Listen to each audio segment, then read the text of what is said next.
पर आप बिल्कुल चिंता मत कीजिए, आपको पूर्ण रोचक तरीके से मैं अपनी यात्रा में साथ लेके चलूंगा और माननीय प्रधानमंत्री नरेंद्र मोदी जी के जो वक्तव्य हैं उनसे जोड़ता हुआ चलूंगा। आप में से ऐसे कितने लोग हैं जो ग्रामीण पृष्ठभूमि के हैं, जो गांव से बिलोंग करते हैं? अद्भुत। तो आप लोगों को गांव के रीति रिवाज भी पता होंगे, गांव के कल्चर भी पता होंगे। जब लोग गांव की चीजें देखते हैं तो हमें गांव के और शहर के संस्कारों में कुछ ना कुछ परिवर्तन जरूर नजर आता है। फिर हमें क्या फील होता है उन संस्कारों को देख के? हमें ऐसा लगता है कि कहीं ना कहीं हमें गांव की तरफ भी ध्यान देना चाहिए। तो सबसे पहले हम जब देखते हैं प्रधानमंत्री जी हमारी बात करते हैं, हमसे मन की बात करते हैं, देश के इकलौते प्रधानमंत्री ऐसे हैं जिन्होंने प्रधानमंत्री बनने से लेकर अब तक प्रति माह देश की जनता को संबोधित किया है, और वो संबोधन उनका ना तो किसी विशेष अवसर पर रहा है और ना ही किसी राजनीतिक कारण से रहा है। वो सिर्फ एक हमारे मुखिया होने के नाते अपने परिवार से बात करते हैं, और उस परिवार से बात करने के कार्यक्रम का नाम है मन की बात। उस मन की बात में वो गांव-गांव से विषय लेके आते हैं। एक मन की बात में उन्होंने एक उड़ीसा का विषय लिया था। उड़ीसा के विषय में प्रधानमंत्री जी बताते हैं कि एक चाय बेचने वाला व्यक्ति है और वो 70 परिवारों के 70 बच्चों के पढ़ाई का खर्चा उठा रहा है, एक चाय बेचने वाला व्यक्ति। आप अंदाजा लगाइए कितना बड़ा काम कर रहा है। जो व्यक्ति चाय बेच रहा है उसकी कितनी इनकम होगी, लेकिन उसके संस्कार उसको ये काम करने की इजाजत दे रहे हैं, ये काम करने का हौसला दे रहे हैं। जब वो अरुणाचल प्रदेश की बात करते हैं तो अरुणाचल प्रदेश में चूंकि हम लोग अभी लगभग 65वां एपिसोड, अभी जो क्लिप चल रही थी वो प्रधानमंत्री जी के 65वें एपिसोड की चल रही थी। 2020 का टाइम था, जून माह। तो जून 2020 में आप सबको याद होगा, आपने कोरोना काल की विभीषिका को देखा है और ये भी जानते होंगे कि कोरोना काल में व्यक्ति का जीवन बचा पाना कितना कठिन हो गया था। और इस विकराल समय में हमारे देश ने प्रधानमंत्री माननीय नरेंद्र मोदी जी के नेतृत्व में वो काम कर दिखाया जो विश्व के समृद्ध देशों ने और विकसित देशों ने नहीं कर पाए। हमने वैक्सीन भी बनाई, हमने वैक्सीन जब नहीं बनी थी उस काल में हमने अपने लोगों को बचाया, और जो लोग अलग अलग जगहों पे काम कर रहे थे उनको अपनी घर वापसी करवाई की, और घर वापस जब वो आ गए हैं तो उनको क्वारंटीन करना, उनकी समुचित देखभाल करना, ये सब काम हमने बहुत ही बखूबी तरीके से संपादित किए। और बिना इसके लिए कोई ट्रेनिंग नहीं थी, इसके लिए सबसे ज्यादा कुछ काम किसी चीज ने किया है तो वो काम किया हमारे संस्कारों ने। और वो संस्कार कहाँ से आए? गांव से। तो आप जुड़ गए ना गांव से? प्रधानमंत्री जी ने जोड़ दिया आपको गांव से। बिल्कुल। तो इस मन की बात में हम जब आगे चलते हैं इसी सिलसिले में कोरोना की बात करते हैं, तो कोरोना में आपको पता है कि हमारे पास पीपीई किट भी पर्याप्त नहीं थी। हमने पीपीई की किट ना होते हुए भी हमारे जब डॉक्टरों से ये कहा गया है कि उन्हें इस कार्य को अंजाम देना है तो उन्होंने वो कार्य किया और हमने सफलता प्राप्त की। भारत इकलौता ऐसा देश है जिसने न्यूनतम समय में 2-2 वैक्सीन बनाई। हमने केवल एक वैक्सीन नहीं बनाई, 2-2 वैक्सीन बनाई, और कम से कम समय में बनाई।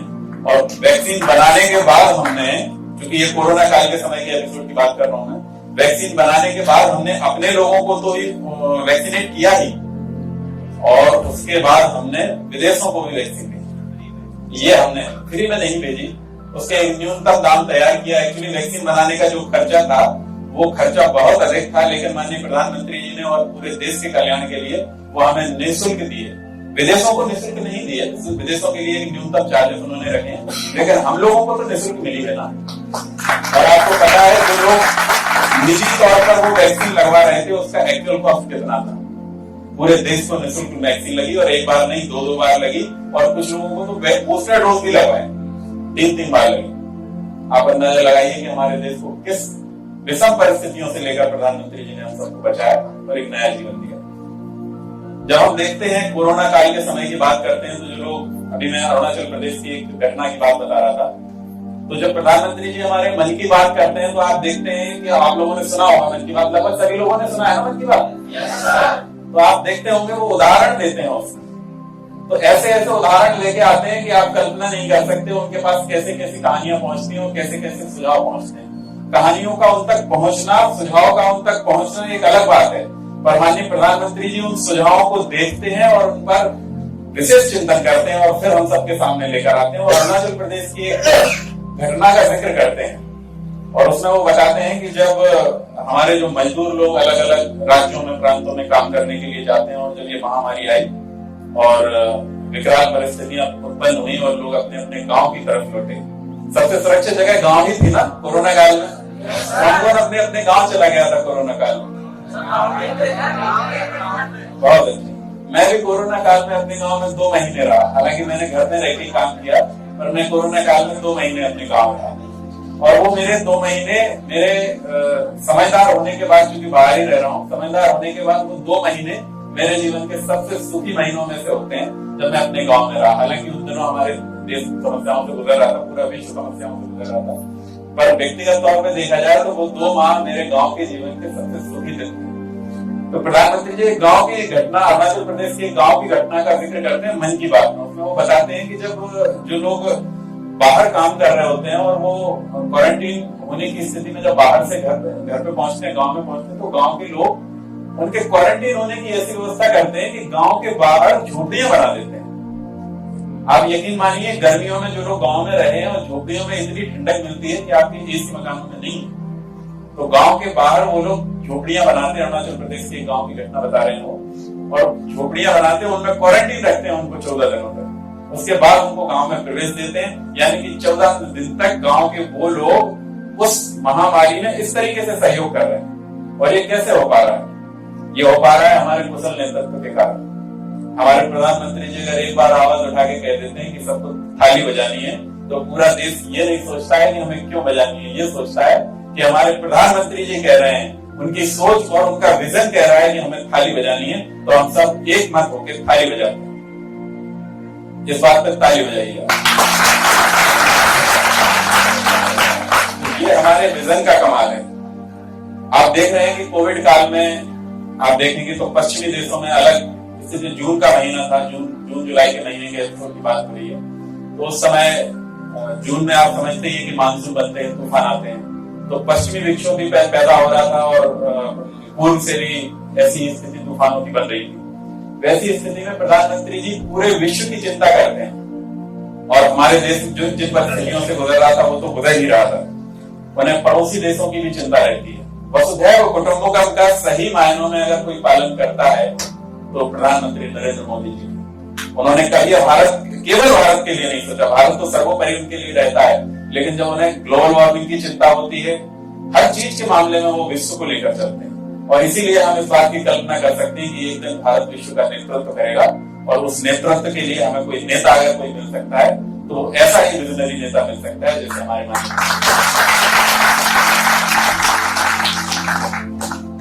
अभी जो क्लिपिंग आप सुन रहे थे उसमें उन्होंने कहा था कि एक हम लोग ऐसे साल से गुजर रहे हैं कि सब लोग ये सोचते हैं कि ये साल कब गुजरेगा। दरअसल वो साल गुजारना नहीं चाहते, वो चाहते हैं कि ये साल जो खराब गुजर रहा है इसको हम कैसे अच्छा करें। और आप यकीन मानिए 2020 को ही उन्होंने ऐसा बना दिया था कि 2020 जाते जाते हमें अच्छा लगने लगा था। उसमें हमने कई क्रांतिकारी चीजें की, उसमें हमने कई वैज्ञानिक अनुसंधान किए, कई सृजनात्मक कार्य किए और भी नानाभांति के कार्य किए। उन दिनों हमारे यहाँ लद्दाख में भी स्थितियां विपरीत हुई थी। लद्दाख में हमारे सैनिकों पर हमला हुआ था, तो उस दौरान जब लद्दाख में हमारे सैनिकों पर हमला हुआ तो जो बात अभी सरनानी जी कह रहे थे कि लद्दाख में जब ऐसी स्थिति उत्पन्न हुई, तो जो स्थिति लद्दाख में उत्पन्न हुई थी और हमारे जवानों ने जो वहां पर मुंह तोड़ जवाब दिया था, तब हमें गर्व होता है कि हम एक ऐसे नेतृत्व के बीच में काम कर रहे हैं कि हम न केवल सीधे वार्ता में विश्वास रखते हैं, बल्कि आवश्यकता आती है तो हम जवाब देने में पूर्ण रूप से सक्षम। किसी लोग के जो आ चाहे तो टकराना जरूरी है, जो जिंदा हो तो फिर जिंदा नजर आना जरूरी है। हमने रियलिस्टिक मिसाइल बनाई, हमने अभी हाल ही में हमने सबसे बड़ा काम कौन सा किया 2-4 दिन में, आपको याद है? आप लोगों ने चंद्रयान 2 की लैंडिंग देखी थी? चंद्रयान 2 की कब हुआ था? अच्छा, तो जब चंद्रयान 2 की लैंडिंग हुई थी तो आपको याद है माननीय प्रधानमंत्री मोदी स्वयं इसरो के सेंटर पर गए, और जब दुर्भाग्य से हमारा चंद्रयान फेल हुआ था तो आपको पता है प्रधानमंत्री मोदी जिनसे गले मिलके उनको ढांढस बनाया था वो के शिवन जी। आपको याद है? और जब वो असफलता होने पर निराश हो रहे थे तो प्रधानमंत्री जी ने उनको ढांढस बनाया और कहा कि कोई चिंता की बात नहीं है, हम दूसरा मून मिशन तैयार करेंगे और इस बार सफलता लेके आएंगे। और हमने वो करके दिखाया। दूसरा मून मिशन हम उसके बाद जो चंद्रयान 3 आया, तो जब चंद्रमा पर जाने की संकल्पना आपको पता है किसने दी थी? चांद पे जाने की प्रधानमंत्री अटल बिहारी वाजपेयी की संकल्पना थी। जैसे आगे चल के चंद्रयान 1 बना और आगे चल के चंद्रयान 2 आप सब लोगों ने उसकी लाइटिंग देखी। हमारा चंद्रयान 2 किसी विपरीत परिस्थितियों में क्रैश हो गया था। चंद्रयान 3 अभी आपने 2 दिन पहले देखा। चंद्रयान 3 जब आप 2 दिन पहले देख रहे होंगे और अगर आपने ध्यान से देखा होगा, अगर आप कहेंगे तो हम क्लिपिंग भी चलवाएंगे, तो चंद्रयान 3 में आपने देखा होगा तो K7 जी बैठे हुए होते हैं। और K7 के जो उस समय पे इसरो के चीफ थे चंद्रयान 2 के समय, जिन्होंने नरेंद्र मोदी जी ने जिनको ढांढस बनाया था, वो K7 के चेहरे का जो चमक थी ना, वो इस समय सोमनाथ के चेहरे से भी ज्यादा उज्जवल दिख रही थी। और यही भारत की खूबसूरती है कि हमारे यहाँ हमेशा जो असफल व्यक्ति है उसकी असफलताओं से सीखा जाता है और सफलता की ओर अग्रसर हुआ जाता है। और हमने चंद्रयान 3 में वही करके देखा। जहां चंद्रयान 2 में हमारी कमजोरी थी, हमने उस कमजोरी को दूर किया और चंद्रयान 3 में उसको सफलता। चंद्रयान 3 हम लोगों के लिए एक सामान्य बात हो सकती है कि हमने चंद्रयान 3 पर, ये वैज्ञानिक रूप से इसके बहुत बड़े मायने हैं। जब कोई देश किसी विलक्षण कार्य को करता है, खासतौर से वैज्ञानिक क्षेत्र में, अनुसंधान क्षेत्र में, और ये अंतरिक्ष का मामला है। अंतरिक्ष का अनुसंधान करना या अंतरिक्ष के विषय में खोज करना कोई आम खोज नहीं है, कोई लेबोरेटरी में बैठ के की गई खोजें नहीं है। ये अंतरिक्ष की खोजें ऐसी होती है जिन्हें हर सामान्य वैज्ञानिक नहीं कर पाता है। तो जब हमारा चंद्रयान सफल हुआ तो आपको इस बात का गौरव होना चाहिए और आपको इस बात की खुशी होना चाहिए कि कई ऐसे देश जो अपने आप में शक्तिशाली हैं, अपने आप में विकसित हैं, वो भारत के साथ अंतरिक्ष मामलों में साझेदारी करना चाहते हैं। और ऐसे कई आमंत्रण हमारे पास आ चुके हैं अभी तक। तो ये हमारे लिए बहुत ही गर्व की बात है और हम इस दिशा में आगे बढ़ रहे हैं। प्रधानमंत्री जी के जो संकल्प लेने की जो क्षमता है, अभी आपने पिछली बार एक संकल्प लिया है ना, कुछ मिनट पहले, 30 मिनट पहले लगभग एक संकल्प लिया है। प्रधानमंत्री जी कोई भी कार्य करते हैं, किसी भी कार्य को करने की और सफलता तक ले जाने की उनकी सबसे बड़ी चाबी है, तो वो है उनका संकल्प। प्रधानमंत्री जी किसी भी कार्य को करने का संकल्प लेते हैं तो वो संकल्पना के माध्यम से सफलता में परिवर्तित होता है। और यही प्रधानमंत्री जी की खूबी है। आप देखते हैं जब उन्होंने स्वच्छता की बात कही, पहले स्वच्छता के विषय में काम करती थी सरकार, पहले भी काम होता था, ऐसा नहीं है कि काम नहीं होता था। हम सब भी स्वच्छता के प्रति अपने घरों में स्वच्छता रखते थे। लेकिन जब प्रधानमंत्री जी ने स्वच्छता का जो मिशन चलाया, और मिशन को बहुत ज्यादा कुछ ऐसा उन्होंने उसमें कुछ बजट या कोई बहुत ज्यादा खर्चा नहीं किया, लेकिन एक संकल्प ने जोड़ दी कि हमें स्वच्छ रहना है और स्वच्छता मिशन चलाया। और स्वच्छता मिशन ऐसा चलाया कि आपकी पीढ़ी के नौजवान, अगर कोई बुजुर्ग या कोई जवान व्यक्ति अगर कचरा फेंक देता है तो निश्चित रूप से आप लोग रोकते हैं कि नहीं रोकते कि वहां कचरा। तो जब अपन कचरा रोकते हैं तो ये बहुत बड़ा क्रांतिकारी परिवर्तन है।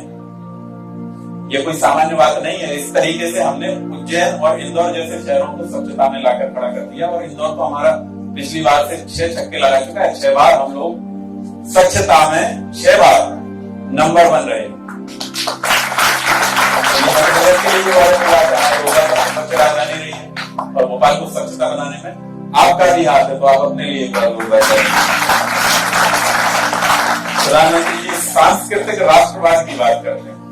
राष्ट्रवाद भी हो तो कैसा सांस्कृतिक हो, और सांस्कृतिक राष्ट्रवाद के साथ विविधता ही भारत की सबसे बड़ी खूबसूरती है। आपने देखा होगा कि हर 100-200 किलोमीटर पे हमारे यहाँ इतनी विविधता है कि हम 100 किलोमीटर आगे जाते हैं तो हमारी भाषा में परिवर्तित हो जाता है ना। भोपाल की भाषा अलग है, 100 किलोमीटर आगे जाके विदिशा जाओगे तो बदल जाएगी, विदिशा के आगे बीना जाओगे तो बदल जाएगी, फिर उसके आगे झांसी जाओगे तो बदल जाएगी, फिर उसके बाद ग्वालियर निकलोगे तो ब्रज शुरू हो जाएगी, उसके पहले बुंदेलखंड चलती है, उसके बाद और नानाभाती की भाषा है। तो मिला के 100 किलोमीटर पे हम जाएंगे तो भाषा चालू बदलती है। ऐसा ही हमारा भोजन बदलता है, वेशभूषा भी बदलती है। पगड़ी जितनी मालवा में प्रचलित है उतनी प्रचलित भोपाल में कम है। और आगे चल के आप जाएंगे ग्वालियर तरफ, वहां का पहनावा अलग है, सब जगह पहनावा अलग है, हमारी पहचान अलग है। तो ये हमारी विविधता है और ये विविधता ही हमें कहीं ना कहीं विलक्षण बनाती है। और ये विविधता ही कहीं ना कहीं हमें सबसे अलग करके और ऊपर ले जाने में महत्वपूर्ण भूमिका निभाती है। क्योंकि जब अलग अलग विविध संस्कृतियों के लोग होते हैं तो उनके पास अलग अलग आइडियाज होते हैं, उनकी संस्कृति में से अलग अलग चीजें निकल के आती है। हर चीज का कुछ ना कुछ वैज्ञानिक मतलब है, आप ये मान के चलिए। अगर आप धोती पहन रहे हैं तो उसका एक वैज्ञानिक मतलब है। अगर दक्षिण में जो धोती पहनी जाती है वो अलग तरीके से पहनी जाती है, उसका अपना वैज्ञानिक महत्व है। और अगर अपने जो पश्चिमी देश है वहां पे कोट पहनने जा रहे हैं तो उनका एक अपना अलग महत्व है। मोदी जी ने ऐसी कई बातें की हैं। लद्दाख की बात मैंने बताई आपको, शहीदों को लेकर उनका अभी हमारे अति बता रहे थे कि मोदी जी किसी भी त्योहार पे जाते हैं तो कहाँ त्योहार मनाते हैं? आप अपना त्योहार कहाँ मनाते हैं? आप अपना घर पे मनाते हैं। बॉर्डर पे कौन मनाता है त्योहार अपना? मोदी जी मनाते हैं। मोदी जी इकलौते ऐसे व्यक्ति हैं जो कभी अपने त्योहार में घर में नहीं मनाते, हमेशा सैनिकों के बीच जाते हैं। और सैनिक भी कभी अपना त्योहार अपने घर पे नहीं मनाता, बॉर्डर पर सीना माता की रक्षा करते हुए मनाता है।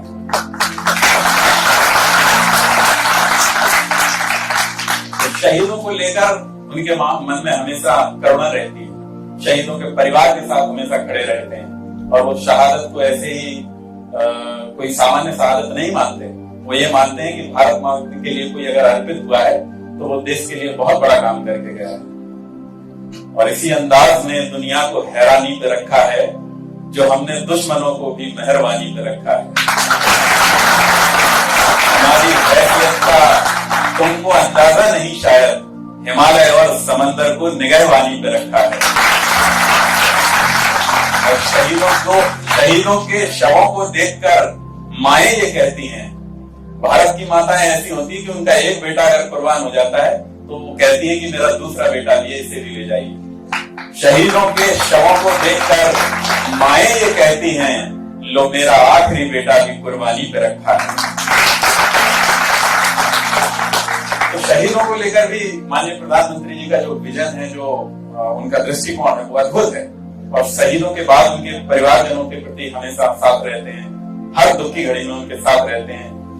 प्रधानमंत्री मोदी जी ने आप लोगों में से किसान परिवार से कितने लोग? आपको पता होगा कि ऐसे क्षेत्र जहां पर सिंचाई कम होती है वहां जुड़ई, जूट, इस तरीके के अनाज पैदा होते हैं। तो प्रधानमंत्री जी को उन किसानों की भी अद्भुत चिंता रहती है कि जिनके पास सिंचाई की पर्याप्त साधन नहीं है। तो प्रधानमंत्री जी ने मोटे अनाज के लिए एक अभियान चलाया और उस मोटे अनाज के अभियान में उन्होंने ध्यान रखा है कि ऐसे किसान जिनके पास सिंचित जमीन नहीं है और मोटे अनाज उगा रहे हैं, उनके लिए उन्होंने मोटे अनाज के नाना भांति के खाद्य पदार्थ तैयार करवाए, उनकी प्रोसेसिंग यूनिट लगवाई। और प्रोसेसिंग यूनिट को बढ़ावा देने के लिए उन्होंने एक मन की बात कार्यक्रम में इसका जिक्र भी किया था। और उसके प्रमोशन के लिए लगातार सरकार काम कर रही है। और आपको इस बात की गर्व होगा कि प्रधानमंत्री जी की कोई भी संकल्पना हो, कोई भी उनका विजन हो, वो अगर कोई भी योजना वहां चालू करते हैं दिल्ली में तो सबसे ज्यादा सफलता और सबसे पहले सफलता अगर कोई राज्य प्राप्त करता है तो वो हमारा मध्य प्रदेश। कोई भी योजना हो, प्रधानमंत्री जी की कोई भी योजना ले लें आप, हमने स्वच्छता में भी नंबर 1 है, मोटे अनाज में भी हमारे पास हालांकि सिंचित बहुत रकबा हो गया, लगभग 40 लाख से भी ज्यादा हमारा सिंचित रकबा हो गया, लेकिन फिर भी हम मोटे अनाज में हम तब भी अव्वल हैं। बहुत सी ऐसी चीजें हैं, प्रधानमंत्री जी की कोई भी चीज हो हम सबसे पहले उसका क्रियान्वयन करते हैं और क्रियान्वयन करने के बाद हम उसे सफलता की ओर ले जाते हैं। डिफेंस सेक्टर की उन्हें बहुत चिंता रहती है। वो हमेशा जो हमारी डिफेंस की जो फैक्ट्रियां होती है ना, उनको क्या बोलते हैं? ऑर्डिनेंस फैक्ट्री बोलते हैं ना। आप लोग अगर पता नहीं है तो मैं बताऊं, जो जहाँ पे सेना के सामान बनते हैं, सेना के कपड़े बनते हैं, कहीं सेना के ट्रक बनते हैं, कहीं सेना की बंदूकें बनती हैं, इन जो सामान जहाँ पे बनते हैं उन फैक्ट्रियों को कहा जाता है ऑर्डिनेंस फैक्ट्री। तो प्रधानमंत्री जी की ऑर्डिनेंस फैक्ट्री की तरफ बड़ा लगाव है। उन्होंने अक्सर चिंता व्यक्त की है कि हमारी ऑर्डिनेंस फैक्ट्री को और भी समृद्ध बनाया जाए, उनके लिए बजट की व्यवस्था की जाए। और अगर ऑर्डिनेंस फैक्ट्री में हमारी चीजें बनेगी तो हमें लोकल आयुध हमारे पास आएंगे। लोकल आयुध का मतलब है जो ऐसे अस्त्र शस्त्र जो हम लोकल लेवल पे बना रहे हैं, भारत में बना रहे हैं। और प्रधानमंत्री जी का नारा है वोकल फॉर लोकल। जो चीज हमारे यहाँ पर हमें लोकल में मिल रही है उसी के लिए हमें वोकल होना है। और वोकल फॉर लोकल, इसका सबसे बड़ा उदाहरण आपके पास अगर कुछ है तो वो क्या है? वंदे भारत ट्रेन।